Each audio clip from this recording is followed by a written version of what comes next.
राम मंदिर चंदा चोरी यानी चढ़ावा चोरी का वो मामला जिस पर पूरे देश की निगाहें लगातार टिकी हुई हैं। हालांकि इस पूरे मामले को लेकर कानूनी प्रक्रिया जारी है, लेकिन एक तरफ सियासी तौर पर भी तूफान मचा हुआ है। कई सवाल खड़े हो रहे हैं, खासतौर से चंपत राय को लेकर, क्योंकि अब उनका जो पद है, जो उनके पास अभी दूर दूर तक नहीं है। अब कयास ये लगाए जा रहे हैं कि क्या 2 से 3 महीने में कोई बहुत बड़ा बदलाव हो सकता है, क्या दोबारा से ये बड़ी कमान उन्हीं के हाथों में आ सकती है। ये खास मुद्दा इसलिए भी है क्योंकि आने वाले वक्त में देखिए विधानसभा चुनाव यूपी में भी है। इसका क्या सियासी प्रभाव पड़ेगा। अभी हाल ही में जिस तरह से बड़ी चुनौतियां मोदी सरकार के लिए सामने आई है, क्या ये भी एक बड़ी चुनौती के तौर पर है। और इसी पर चर्चा करने के लिए हमारे साथ राजनीतिक विश्लेषक, वरिष्ठ पत्रकार और राजनीति को बेहद गहराई से समझने में माहिर संतोष पाठक जी मौजूद है। बहुत बहुत स्वागत है संतोष जी। और आज जिस मुद्दे को लेकर हम बातचीत कर रहे हैं उस पर आप लगातार अपनी राय देते रहे हैं, पर आपको लगता है कि अभी फिलहाल ये एक ऐसा मुद्दा है जो अब केंद्र बिंदु में आ गया है कि सीएम योगी के लिए क्या बहुत बड़ी हलचल है, चंपत राय बड़ी हलचल बनकर आएंगे। देखिए, बिल्कुल सबीना, सबसे पहले तो आपको नमस्कार और हमारे तमाम दर्शकों को नमस्कार। और थोड़ा सा मैं दर्शकों को बताना चाहूंगा, सबीना को अब तक आप लोग देश के अलग अलग टीवी चैनलों पे देखते होंगे एज एंकर, एक वरिष्ठ पत्रकार के तौर पर, और कई न्यूज चैनलों की डिजिटल टीम को आसमान की ऊंचाइयों तक पहुंचाने में इन्होंने एक बहुत ही महत्वपूर्ण भूमिका निभाई है। अब ये पत्रकारिता के क्षेत्र में इनका अपना डिजिटल प्लेटफॉर्म है, तो आप इनका भी साथ दीजिए। इस तरह से मुझे आप अपना साथ, प्यार, सहयोग, समर्थन देते रहे, तो सबीना को भी साथ दीजिए डिजिटल की दुनिया में। सबसे पहले तो आपका स्वागत है सबीना डिजिटल की। बहुत बहुत शुक्रिया संतोष जी। और मुझे लगता है कि मैंने आपको एक बहुत लंबे वक्त से देखा है। संतोष जी के बारे में तो मेरे ख्याल से वो ऑलरेडी बहुत ज्यादा इस बात को लेकर प्रसिद्ध है, मशहूर है कि राजनीति की कोई भी खबर उनकी आंखों से छिपती नहीं है। और क्या सियासी नब्ज टटोलने में उनकी माहिर जो एक काबिलियत सामने आती है, वो भी आप हर प्लेटफॉर्म के जरिए, चाहे बड़ा पर्दा हो या डिजिटल प्लेटफॉर्म हो, संतोष जी देखते आए हैं। अपने मुद्दे से शुरुआत कर लेते हैं संतोष जी, क्योंकि इस वक्त बहुत बड़ी हलचल यहाँ पर दिखाई दे रही है। क्या लगता है कि 2 से 3 महीने का वक्त ये एक अलग ही सियासी तूफान ला सकता है। सबीना, इस देश के इतिहास में एक बड़ी दिलचस्प चीज है। आप अगर ये खोजबीन करें ना कि देश में ईसाई पहले कहाँ से आए थे, तो ईसाई पहले पूरब की तरफ से आए, फिर वो पुर्तगाल की तरफ से आए, दोनों के बीच में लड़ाई हुई। एक समय ऐसा है जब वो करते थे क्या कि ठीक है, हम तुम्हारी हर बात मान लेंगे। जैसे पुर्तगाली जीत गए तो हर बात मान लेंगे, लेकिन जमीन पे वही करते थे जो उनको करना होता था। यहाँ विवाद बढ़ा, उन्होंने कहा ठीक है, चंपत राय को हटा देते हैं। विवाद बढ़ा तो ठीक है, अनिल मिश्रा को हटा देते हैं, गोपाल राव को हटा देते हैं। लेकिन जमीनी धरातल यही है कि आज भी राम मंदिर तीर्थ क्षेत्र ट्रस्ट को चंपत राय ही चला रहे हैं, चंपत राय के द्वारा रखे गए लोग ही चला रहे हैं। चंपत राय कह चुके हैं मैं अयोध्या नहीं छोड़ूंगा। और अब ऐसा लग रहा है कि शायद उनके पास कुछ तो ऐसा है जिसकी वजह से विश्व हिंदू परिषद और जिसकी वजह से राष्ट्रीय स्वयंसेवक संघ के मुखिया मोहन भागवत भी कहीं ना कहीं झुक गए उनके आगे। और मैं ये क्यों कह रहा हूं, एक बड़ी चीज, एक के बाद एक तस्वीर देखिए कैसे बनती जा रही है सबीरा। एक तरफ उत्तर प्रदेश के मुख्यमंत्री योगी आदित्यनाथ जो एसआईटी जांच कर रही है, सुप्रीम कोर्ट ने कहा पुनर्गठित कीजिए, पुनर्गठित हो गई, लेकिन वो यूपी सरकार को रिपोर्ट करती है। योगी आदित्यनाथ को घेरने के लिए आप उत्तर प्रदेश की राज्यपाल सामने आ जाती हैं, गोरखपुर से आने वाले शिवप्रताप शुक्ला सामने आ जाते हैं। अब जो मेरे पास खबर है, इससे पहले हमने एक खबर करी है, दर्शक चाहे तो जाके देख सकते हैं। योगी आदित्यनाथ के पूर्व विरोधी माने जाने वाले वरुण गांधी जो घर पे बैठे हुए थे, अब भारतीय जनता पार्टी में उनकी जोरदार वापसी होने जा रही है। तो एक तरफ योगी के विरोधियों को आप इकट्ठा करते जा रहे हैं, दूसरी तरफ राम मंदिर तीर्थ क्षेत्र ट्रस्ट को लेकर क्या कर रहे हैं। खबर ये आती है कि इसके पीछे, क्योंकि आपने जो शुरुआत में एक बात कही कि मोहन भागवत को भी कहीं ना कहीं झुकना पड़ा, ये मजबूती तो नहीं दिखाई देती। क्या वाकई इसके पीछे कोई सियासी मजबूरी नजर आती है। एक तरफ कानूनी प्रक्रिया चल रही है, कोर्ट की चौखट पर ये पूरा मामला है। चंदा चोरी ये कोई हजारों का नहीं हुआ, करोड़ों तक इसकी समय सीमा पहुंच गई। विपक्ष को बैठे बिठा एक मुद्दा मिल गया। चंपत राय आखिर ऐसी कौन सी शख्सियत लेकर सामने आए कि विहिप यानी विश्व हिंदू परिषद के अंदर जहां 2 खेमे होते नजर भी आ रहे थे, अब पूरी क्लीन चिट यहां पर मिलती हुई दिखाई देती है। देती क्या है, मिल यहां पर चुकी है। जहां पर सीधे सीधे 15 दिन में एसआईटी से रिपोर्ट तलब यहां पर कर ली गई। उस बीच में मोहन भागवत अब देखिए किस तरह से क्यों? मतलब चंपत राय की सबसे पहले वो शख्सियत जानेंगे यहाँ पर, वजह क्या नजर आती है आपको? अपनी सियासी पारदर्शिता आपकी क्या कहती है? बिल्कुल। अब दर्शकों को सबीना हम ये बताते हैं, एक तरफ चल रहा है राम मंदिर के सीईओ के पद के लिए इंटरव्यू, उसकी डेट आ गई है। फाइनल राउंड में 18 कैंडिडेट पहुंच गए हैं और राम मंदिर ट्रस्ट के सीईओ हम्म। की नियुक्ति के बाद ही नई नियुक्तियां और छटनियां होंगी। ये तमाम चीजें आई। 5,000 से ज्यादा लोगों ने आवेदन किया और दूसरी तरफ खबर आती है कि राम मंदिर चढ़ावा चोरी कांड में जिनको हटाया गया, देखिए, आपने हाँ। एफआईआर नहीं की उनके खिलाफ, आपने उनको हम्म। गिरफ्तार नहीं किया, यानी हम्म। आपने उनको कसूरवार नहीं माना, लेकिन आप उनको क्लीन चिट देने की तैयारी कर रहे हैं। आप ये समझ लीजिए कि ये किस तरह की हाँ चीजें जी। हैं। अब ये सीधे सीधे आ रहा है कि भैया एक बार फिर से अब वो संतों के पास पहुंच रहे हैं। विश्व हिंदू परिषद की एक बड़ी बैठक हुई जिसमें ये मांग उठाई गई कि उन्हें फिर से दोबारा से महासचिव बनाया जाए। अब आज की तारीख में मैं आपको बता देता हूँ, विश्व हिंदू परिषद के किसी नेता की इतनी औकात और हैसियत नहीं है कि वो योगी आदित्यनाथ पर प्रेशर डाल सके। विश्व हिंदू परिषद के तो छोड़िए, राष्ट्रीय स्वयंसेवक संघ से जुड़े जो 36 संगठन हैं, चाहे वो हाँ स्वदेशी जी। जागरण मंच हो, चाहे वो किसान संघ हो, मजदूर संघ हो, जो भी हो, किसी की हिम्मत नहीं है कि नरेंद्र मोदी और अमित शाह पे प्रेशर डाल सके। और इसके बावजूद अगर चंपत राय अयोध्या में बैठे हुए हैं, संतों के साथ मीटिंग कर रहे हैं, विश्व हिंदू परिषद कह रहा है फिर से महासचिव बनाओ, इसका मतलब वो संघ की शक्ति से लैस है, यानी मोहन हम्म। भागवत का हाथ उनके सर पर है। और मोहन भागवत का हाथ क्यों है? बार बार ये सवाल उठता है कि जो गोपाल राव का नाम आया वो किसके करीबी थे? वो हम्म। दत्तात्रेय होसवाले के करीबी थे, संघ के करीबी दूसरे थे। नंबर के बिल्कुल नेता, सही। जो कि भावी सरसंघ चालक माने जाते हैं। तो संघ पूरी तरह से, अब ये विश्व हिंदू परिषद का मामला नहीं है, अब सीधे सीधे विश्व हिंदू परिषद से ऊपर जा चला गया है राष्ट्रीय स्वयंसेवक संघ, और मोहन भागवत उनको बचाने की कोशिश कर हम्म। रहे हैं। और संघ की ताकत के आधार पर चंपत राय सबको धत्ता बता रहे हैं, क्योंकि पूरी दुनिया को क्या बताया गया कि चंपत राय महासचिव पद से हट गए, लेकिन आज भी अगर वही राम मंदिर तीर्थ क्षेत्र ट्रस्ट पर चला रहे हैं संतोष और यहाँ पर सीओ। ये भी तो मुद्दा है कि चंपत राय के समर्थक, उन्हें मानने वाले और उनके उस कद्दावर कद को मानने वाले कहते हैं कि राम मंदिर को उन्होंने अपने खून पसीने से सींचा है। और जितना भी ये पूरा मामला सामने आया है चंदा चोरी चढ़ावा को लेकर, वो भले ही उनके नाक के नीचे हुआ, लेकिन उसमें उनकी कोई सीधी भूमिका नहीं रही, इसके बारे में कोई जानकारी नहीं थी उन्हें। और सीएम योगी आदित्यनाथ तो फौरन एक्शन मोड में आ गए, घंटों में ये पूरा फैसला यहां पर ले लिया गया।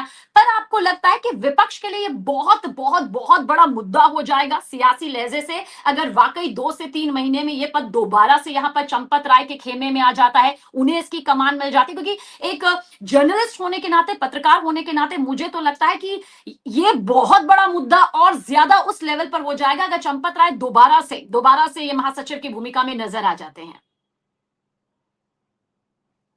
देखिए सबीना, सबसे पहले जो चंपत राय का आप समझिए, वो कहते हैं कि मैंने खून पसीना दिया, ये बिल्कुल उसी तरह का हाँ तर्क है कि अरविंद केजरीवाल कहते हैं कि मैं आईआरएस की नौकरी छोड़कर आया, लेकिन फिर भी जेल तो गए ना वो।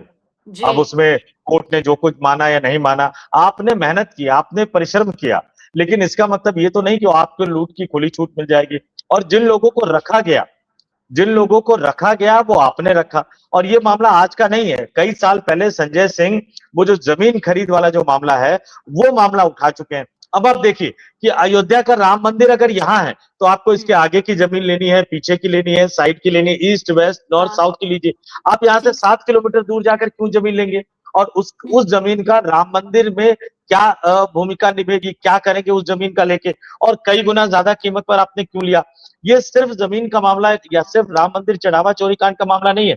जमीन देखिए, राम मंदिर चढ़ावा चोरी कांड देखिए, जो फंक्शन हुए वो देखिए, जो फूल माला, जो पानी और पता नहीं, इस दुनिया में सबसे ज्यादा पैसा खर्च करके अगर कोई धार्मिक संस्थान बना है तो उसमें राम मंदिर अयोध्या का सबसे इसमें ऊपर कोई है। शक नहीं, कोई लेकिन शक क्या नहीं। उसका सदुपयोग हुआ है? और चंपत राय अपनी जिम्मेदारी से कतई नहीं बच सकते। और हम्म। सबसे बड़ी बात यह है कि अरसे तक इसको दबा कर रखा गया। चंपत राय खुद जाके पैसा बरामदगी करने गए। चंपत राय पुलिस है क्या? चंपत राय जज है क्या? उनको तो जिस दिन पैसा बरामद हुआ तुरंत उनको पुलिस में देना चाहिए। और सिर्फ इतना ही नहीं, जो कई तरह की चीजें निकलकर सामने आई कि अयोध्या पुलिस ने, जब ये राम मंदिर बना था सबीना, तो अयोध्या पुलिस ने कहा कि हम एक सेंट्रल सीसीटीवी सिस्टम लगा देते हैं, हम्म। चारों तरफ सीसीटीवी होंगे और उसका कमांड जो होगा, जो कंट्रोल सेंटर होगा, वो अयोध्या पुलिस में होगा। इन्होंने कहा नहीं नहीं नहीं नहीं, हम कर लेंगे, सब कर लेंगे। आपने कैसे किया? फिर आपने हम्म। स्टेट बैंक ऑफ इंडिया को आपने अपने नियम को बदलने पे मजबूर कर दिया। आपने लोगों को अपने हिसाब से रखा। चाबी एक आपके पास, एक एसबीआई के पास होनी चाहिए, दोनों चाबी आपके आदमी के पास कैसे थी? ये तमाम छोटी-छोटी चीजें तो वो कह रहे हैं कि मैंने भरोसा किया। महाराज वो आपकी निजी जागीर या संपत्ति नहीं थी, तो आपका मतलब अपना इससे घर माना नहीं था जाए कि आपने संतोष जी, भरोसा कर इससे लिया। ये माना जाए कि चंपत राय अभी जिस भरोसे को अपनाने की कोशिश कर रहे हैं और जो साधु संतों की अब सहमति धीरे धीरे उनके पक्ष में आ रही है, साधु संतों की वो टोली जो अब लोगों को इस बात के लिए यहाँ पर राजी करने में तुली हुई है कि दोबारा से चंपत राय को उस विश्वास में आप माने, उन पर वो भरोसा करें जो सालों सालों से आप ये भरोसा करते आए। लेकिन इस बीच सीएम योगी आदित्यनाथ, उनकी क्या भूमिका नजर आती है? उन पर क्या कुछ गाज गिरती हुई नजर आएगी अगर वाकई चंपत राय को दोबारा से ये पद मिल जाता है, ये प्रतिष्ठा यहां पर मिल जाती है? क्योंकि इससे तो इनकार बिल्कुल नहीं किया जा सकता कि राम मंदिर जिसके लिए एक बड़ी कानूनी लड़ाई लड़ी गई है, सालों साल कानूनी लड़ाई लड़ी गई, उसमें इतना बड़ा घोटाला हुआ जिसे न सिर्फ देश ने बल्कि पूरी दुनिया ने यहां पर देखा। पर इस बीच यूपी की सियासत, यूपी की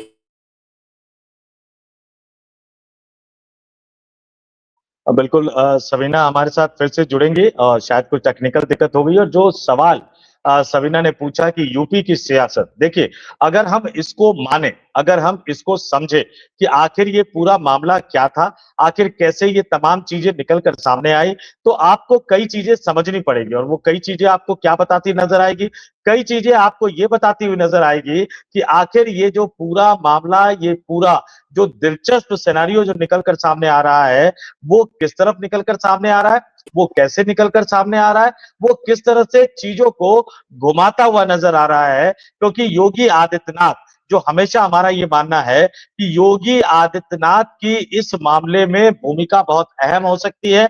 योगी आदित्यनाथ की इस मामले में भूमिका, क्योंकि इतिहास ने उनको एक ऐसे मुहाने पर लाकर खड़ा कर दिया है जहां उन्हें एक तरह से अंतिम फैसला, एक बड़ा फैसला करना होगा कि क्या वो इस दुनिया में, इस देश में वो हिंदुत्व के बड़े, और सबीना फिर से जुड़ गई। सबीना, मैं आपके सवाल का ही जवाब दे रहा था कि हाँ अगर जी, चंपत राय और योगी आदित्यनाथ की भूमिका की बात करें, तो योगी हाँ, आदित्यनाथ के 3 पीढ़ियों का संघर्ष है। जो गोरखनाथ ठीक का है, जो मठ है, वो 3 पीढ़ियों का संघर्ष है। योगी बिल्कुल। आदित्यनाथ का सीधा जुड़ाव, उनको बीच में फंसाने की कोशिश की गई थी हम्म, 2022 में कि अयोध्या से जाके विधानसभा चुनाव लड़ो।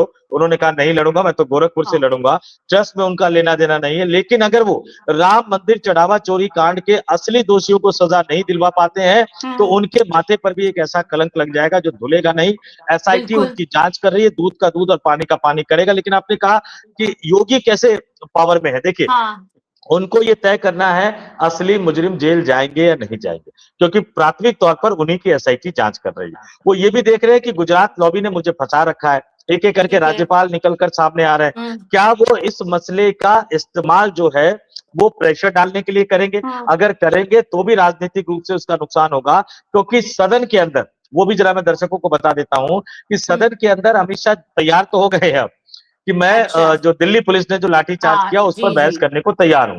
लेकिन कांग्रेस पार्टी हो, समाजवादी पार्टी हो, कह रहे हैं कि हमारे 2 मुद्दे हैं। जयराम रमेश ने पोस्ट भी किया।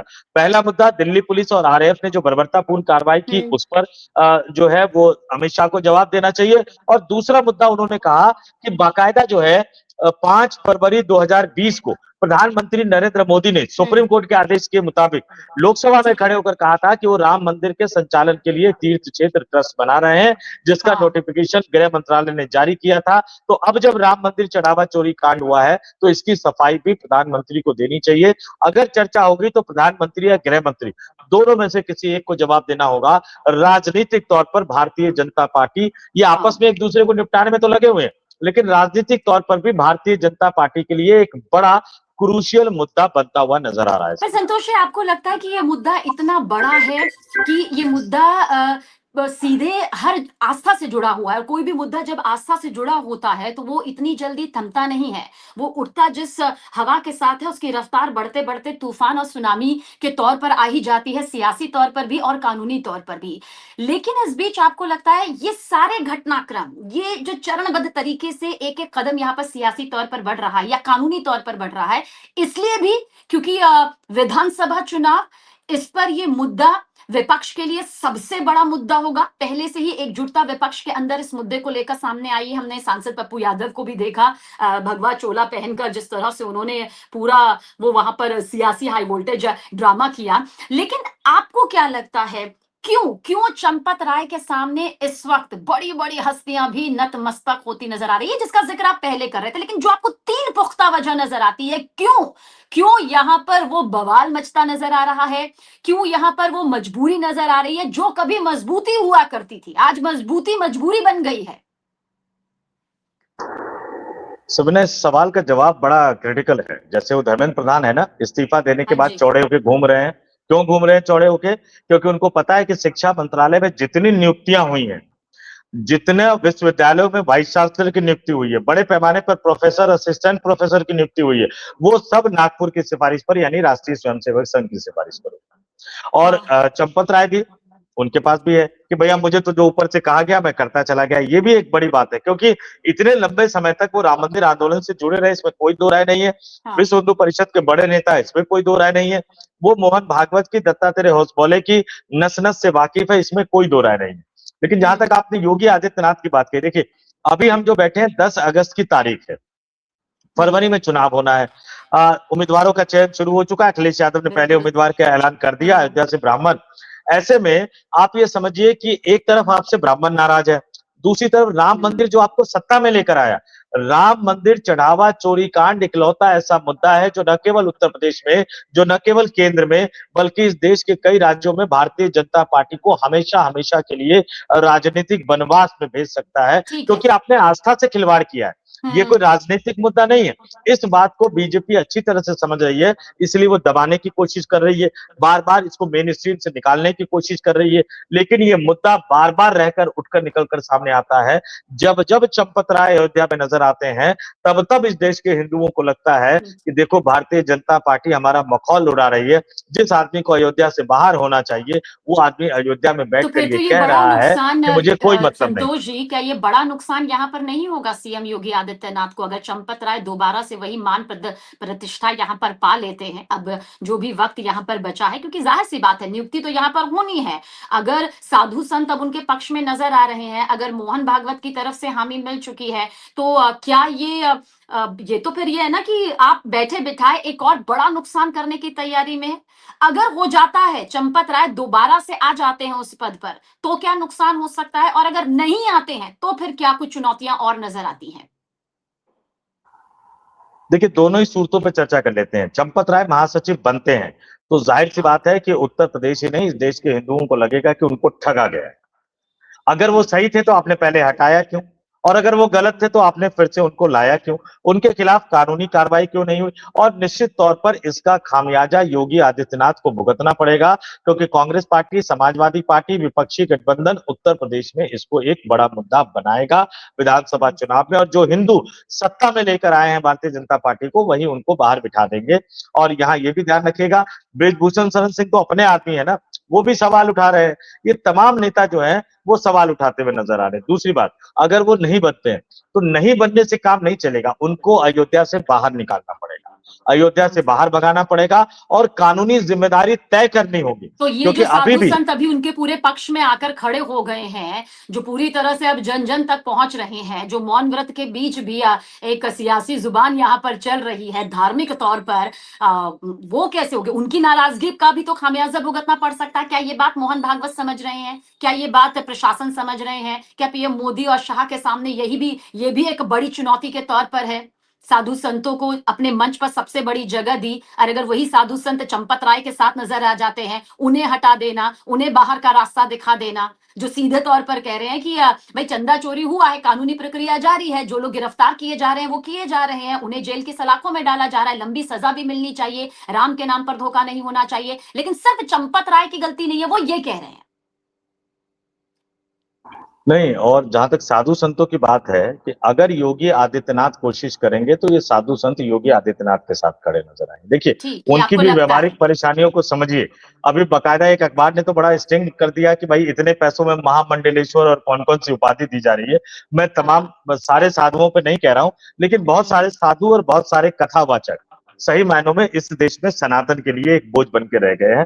तो योगी आदित्यनाथ अगर उतरेंगे तो ये साधु संत उनके साथ खड़े नजर आएंगे, लेकिन सबके अपने अपने हित है। योगी को मुख्यमंत्री की कुर्सी बचानी है, मोहन भागवत को राष्ट्रीय स्वयंसेवक संघ की इज्जत बचानी है, और नरेंद्र मोदी और अमित शाह को संसद में विरोधी दलों के वार से, हमलों से अपने आप को बचाना है। ये सब अपने आप को बचाना चाहते हैं, विरोधी दलों पर हमला बोलना चाहते हैं, चुनाव जीतना भी चाहते हैं, और साथ ही एक दूसरे को निपटाना भी चाहते हैं। Gujarati lobby versus Yogi Adityanath lobby, Shah versus Bhagavat, ये तमाम एक उधेड़ बुन है, और इसमें उत्तर प्रदेश और देश की राजनीति उलझती चली जा रही है। लेकिन मैं कहता हूँ राजनीति अपनी जगह है, लेकिन चंपत राय की वापसी, वो पता नहीं देश के हिंदू, उत्तर प्रदेश के हिंदू कितना ज्यादा बर्दाश्त कर पाएंगे। और निश्चित तौर पर सबीना ने बहुत सारे सवाल पूछे हैं। आज थोड़ी सी जिम्मेदारी सबीना में लेना चाहूंगा कि हाँ चर्चा हो जी, गई करीब 20-21 मिनट की। तो अपने तमाम जी, दर्शकों से कहूंगा कि मुझे और सबीना, हम दोनों को दीजिए इजाजत। हम लोग कोशिश करेंगे कि डेली बेसिस पे आपके सामने इस तरह के मुद्दों पर चर्चा के लिए आते रहे। और जैसा कि मैंने आपको कहा, हमारे प्लेटफॉर्म को भी सहयोग कीजिए, सबीना के प्लेटफॉर्म को भी सहयोग कीजिए।